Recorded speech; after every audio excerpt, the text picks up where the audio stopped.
She sat in row 9 by the window, silent as a shadow. Her old gray hoodie, pale face, and downward gaze made the flight attendant assume she was a nervous first-time flyer. When the intercom asked if any pilots were on board, Evelyn pressed the call button, but the attendant smiled awkwardly. "Ma'am, please stay seated. Don't panic." A male passenger laughed. "What is this, a movie?" But then the intercom echoed with something strange. "Ghost Hawk, if you're listening, please come to the cockpit." The cabin froze like someone had sucked the air out of the room. Heads turned, eyes locked on Evelyn, who didn't move at first. Her fingers rested lightly on the cloth bag in her lap. The kind of bag you'd find at a flea market, frayed at the edges, but sturdy. The flight attendant, a woman named Karen, with a crisp uniform and a smile that didn't reach her eyes, stepped closer. "Ma'am, I'm sure you didn't mean to press that," she said, her voice sugary but sharp. Evelyn looked up, her pale blue eyes steady, and said nothing. She reached into her bag, pulling out a dull black piece of metal, no bigger than a credit card, but heavier, its edges worn smooth. Nobody knew what it was, but the way she held it, calm, like it was an extension of her hand, made Karen's smile falter. The guy in row 5, a businessman with a Rolex and a smirk, leaned into the aisle. "Oh, come on," he said, loud enough for the whole cabin to hear. "This lady's gonna play hero. She looks like she missed her bus to the shelter." A ripple of laughter spread through the nearby rows. A woman in a silk blouse, her nails painted fire engine red, leaned over to her friend and whispered, "Probably thinks she's in a Tom Hanks movie." The words cut quick and cruel, but Evelyn didn't flinch. She slipped off her sneakers, old and scuffed, and stood her bare feet silent on the carpeted aisle. Every step was measured, like she was walking through a memory she didn't want to disturb. Karen followed her, her heels clicking nervously. "Ma'am, please," she said, her voice louder. "Now this is for qualified personnel only." A teenage boy in row 8, his hoodie covered in anime patches, pulled out his phone and started filming, his eyes wide. "Yo, is she for real?" he muttered to his sister, who just shrugged, chewing her gum. The plane lurched slightly, the right engine's hum replaced by a hollow silence. Cups rattled in the galley. A baby in row 12 started crying, a thin wail that pierced the tension. Evelyn kept walking, her cloth bag slung over one shoulder, the black metal piece still in her hand. A woman in row 10, clutching a designer handbag, stood up, her voice shrill. "This is outrageous," she snapped, pointing at Evelyn's retreating figure. "She's nobody. I've flown this route 100 times, and I've never seen anything so unprofessional." Her diamond earrings glinted as she turned to Karen, demanding answers. Why is she even allowed near the cockpit? A few passengers nodded, their murmurs growing louder. Evelyn paused just for a second, her fingers tightening around the metal piece. She didn't turn, didn't respond, but her shoulders squared slightly, like she was carrying a weight nobody else could see. Karen stammered, "We're handling it, ma'am," but her voice was thin, unconvincing. The woman sat down, still muttering, her handbag clutched like a shield. Halfway down the aisle, a man in a wrinkled polo shirt, his face flushed from too many in-flight drinks, stood up, blocking Evelyn's path. "Hey, lady," he slurred, his voice loud and mocking. "You think you're some kind of hotshot pilot?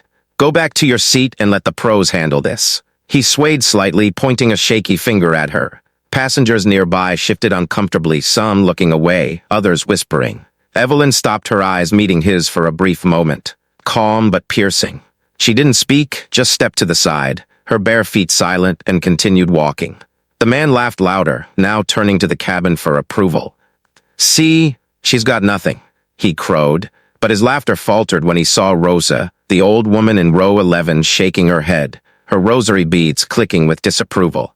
The cockpit door was open when Evelyn got there. The captain, a man in his 50s with gray hair and deep lines around his eyes, stood waiting. His uniform was crisp, but his hands were unsteady, like he'd been gripping the controls too long. He looked at Evelyn, and without a word, he saluted her, sharp, deliberate. The kind of salute you don't give lightly. The cabin behind her went quiet, the laughter dying out. The businessman in row 5 sat back, his smirk gone.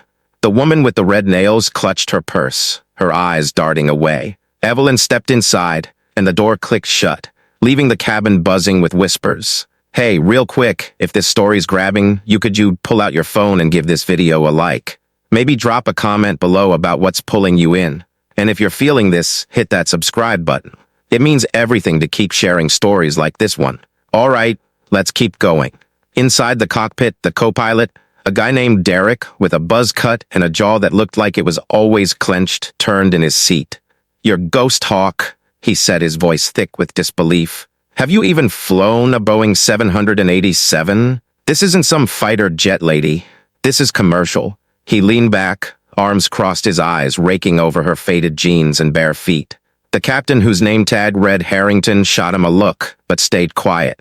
Evelyn didn't respond. She stepped closer to the instrument panel, her eyes scanning the screens like she was reading a book she'd memorized years ago. "Fleurs flickering," she said, her voice low, almost a mutter. "Sensor drifts at 6 degrees already." Derek snorted. "Yeah, and I'm sure you're an expert on that," he said, his tone dripping with sarcasm. The radio crackled, and a ground technician's voice cut through, sharp and impatient. "Captain, do not let an outsider touch the controls.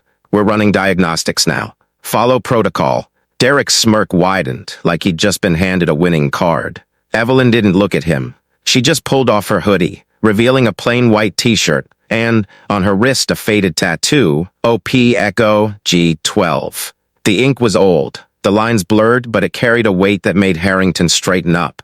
Derek missed it, too busy muttering under his breath about amateurs. A faint clink came from Evelyn's bag as she set it on the cockpit floor, the sound barely audible over the storm's roar outside. She reached in, pulling out a worn leather notebook, its edges frayed like her bag. She didn't open it, just held it for a moment, her thumb brushing over a faded initials J.M. etched into the cover. Harrington noticed his eyes softening, but he didn't ask. Derek, oblivious, kept talking. "What's that, your diary?" he said, half laughing. Evelyn's fingers paused, her gaze flicking to him, sharp and cold. "It's my son's," she said, her voice so quiet it seemed to pull the air from the room. Derek's laugh died in his throat. He didn't ask again. Harrington's eyes lingered on the tattoo for a moment, like he'd seen something he wasn't supposed to. He cleared his throat, his voice low. "You've flown this bird before, haven't you?" It wasn't really a question. Evelyn nodded just once, her fingers brushing the edge of the auxiliary controls. "Dreamliner, 1 engine, 50-meter visibility," she said, her words clipped like she was reciting a fact from a manual. Derek's smirk faltered, but he recovered fast. "Sure, and I've flown to the moon," he muttered loud enough for her to hear. The radio crackled again, the technician's voice sharper now. "Captain, I repeat, no unauthorized personnel. We've got this under control." Outside, the storm was getting worse. The plane tilted again, a slow, sickening lean that made the cockpit instruments flicker. In the cabin, the mood was unraveling. The businessman in row 5, whose name was Greg, according to his monogrammed briefcase, stood up, his face flushed. "This is ridiculous," he shouted, pointing toward the cockpit. Nobody in a hoodie is in there. Are you people insane?" The woman in the silk blouse, whose name tag from a conference read, Marissa, VP of Marketing, joined in. "She doesn't even look like she belongs on this flight," she said, her voice loud enough to carry. "What's she doing touching anything?" In row 14, a middle-aged man in a faded denim jacket, his hands calloused from years of manual work, watched the chaos unfold. He'd been quiet the whole flight, his eyes fixed on a small dog-eared photo of a young soldier tucked into his wallet. When Greg's shouting reached him, he clenched his jaw, his fingers tightening around the photo. "You don't know her," he said, his voice rough but steady, loud enough for Greg to hear. Greg spun around, sneering. "And you do, old man?" The man didn't flinch. He just held up the photo, his thumb covering half the soldier's face. "I knew someone like her once," he said. "You'd be wise to shut up and let her work." The cabin quieted for a moment, Greg's face reddening further, but he didn't respond. The teenage boy with the anime hoodie still filming zoomed in on Greg's red face. "This guy's freaking out," he whispered to his sister, who was now scrolling X on her phone. "People are already posting about this," she said, her gum snapping. "They're saying it's a hijacking." The plane lurched again, harder this time, and a tray of plastic cups crashed to the floor. The baby's cries turned into screams. Karen was trying to keep order, but her voice was shaking. "Please, everyone, stay in your seats," she said, her hands fumbling with a spilled coffee pot. As the plane shook, a young flight attendant, barely out of training, stood frozen near the galley, her name tag reading Lila. She clutched a tray of napkins, her eyes darting between the passengers and the cockpit door. When Marissa's sharp voice cut through, mocking Evelyn's appearance, Lila's hands trembled, dropping the tray. Napkins scattered across the floor, and she knelt to pick them up, her cheeks burning. "She's not a nobody," Lila whispered almost to herself, her voice shaking but firm. A nearby passenger, a woman with a toddler on her lap, overheard and reached out, touching Lila's arm. "You're right," she said softly. "She's doing something none of them can."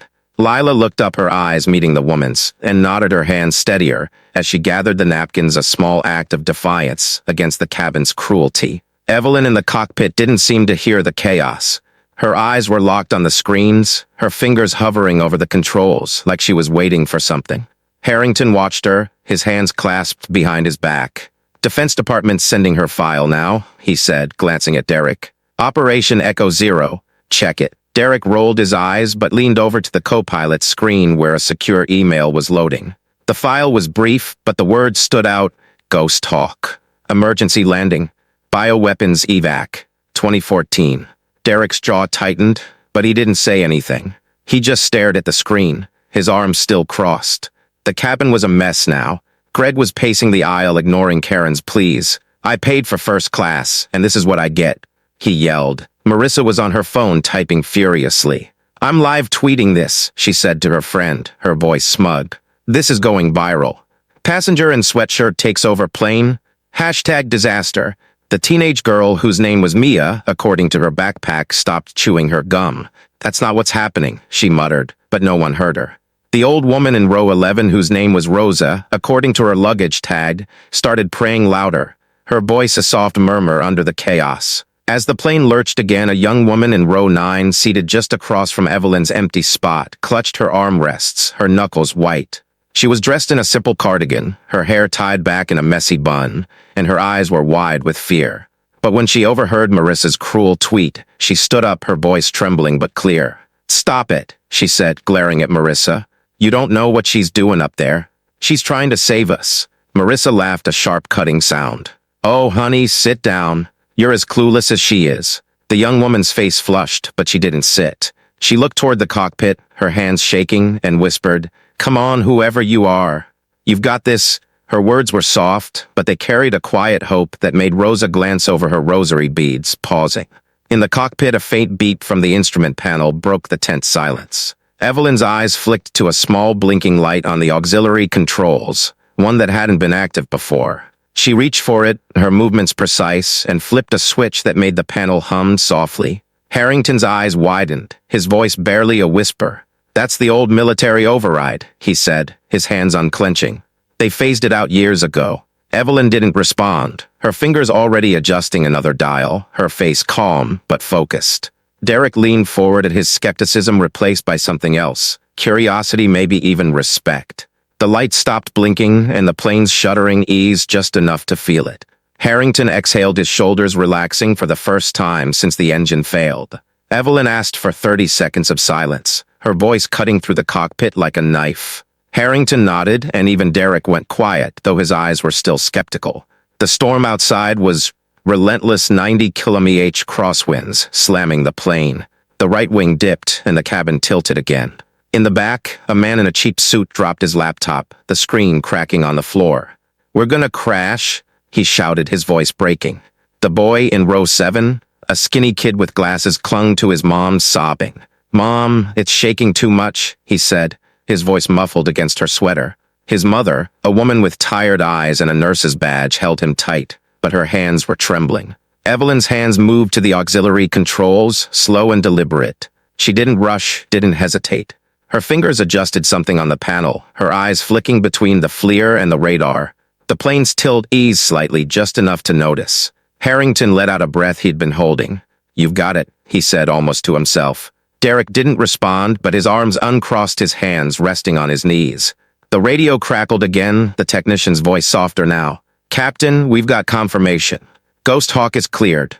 Proceed with her input."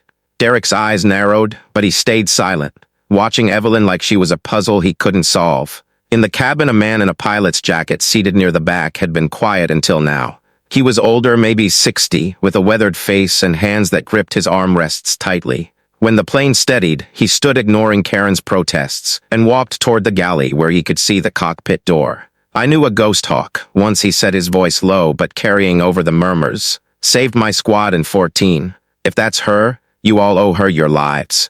His words hung in the air, and a few passengers turned their faces uncertain. Greg scoffed, but his voice was weaker now. Yeah, right. She's just some wannabe. The man in the pilot's jacket didn't respond. He just stood there, his eyes fixed on the cockpit, his hands steady now, like he was saluting someone he couldn't see.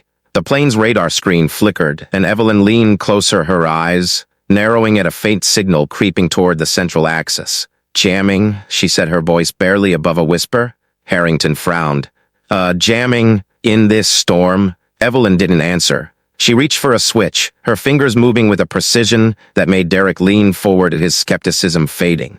The display flickered, then shifted to a secondary interface, a grid of green lines and coded prompts that looked nothing like the standard controls. Derek's mouth opened, but no words came out. Harrington's voice was low, almost reverent. Override mode. Echo 0. I've only heard about it in briefings. Near the front of the cabin, a young man in a tailored blazer, his earbuds dangling, stood up, his voice loud and indignant. This is a safety violation, he shouted, pointing at the cockpit door. Some random woman's in there, and we're all just sitting here. I'm filing a complaint with the airline. His words sparked a new wave of murmurs, some passengers nodding in agreement. Karen tried to intervene, her voice cracking.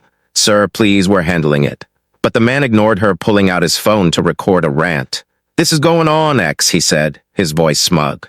The world needs to see this incompetence. Mia, the teenage girl, rolled her eyes, whispering to her brother, he's just making it worse. The plane steadied further, and the man's rant faltered, his phone lowering as he felt the change.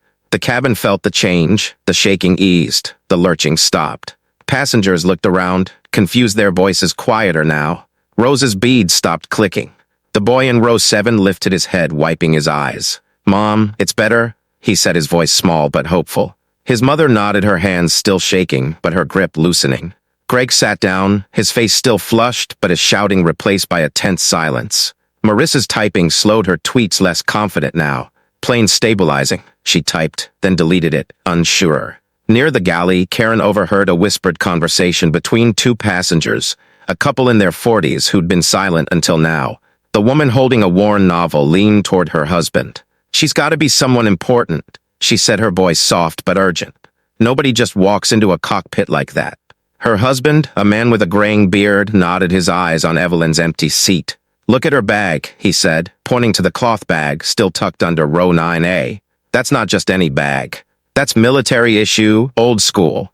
The woman's eyes widened, and she clutched her book tighter, like she'd just pieced together a puzzle. Karen overheard her hands freezing on the coffee pot, her face paling as she realized how badly she'd misjudged. As the plane leveled out, a woman in row 15, her hands folded over a small prayer book, stood up, her voice trembling but resolute.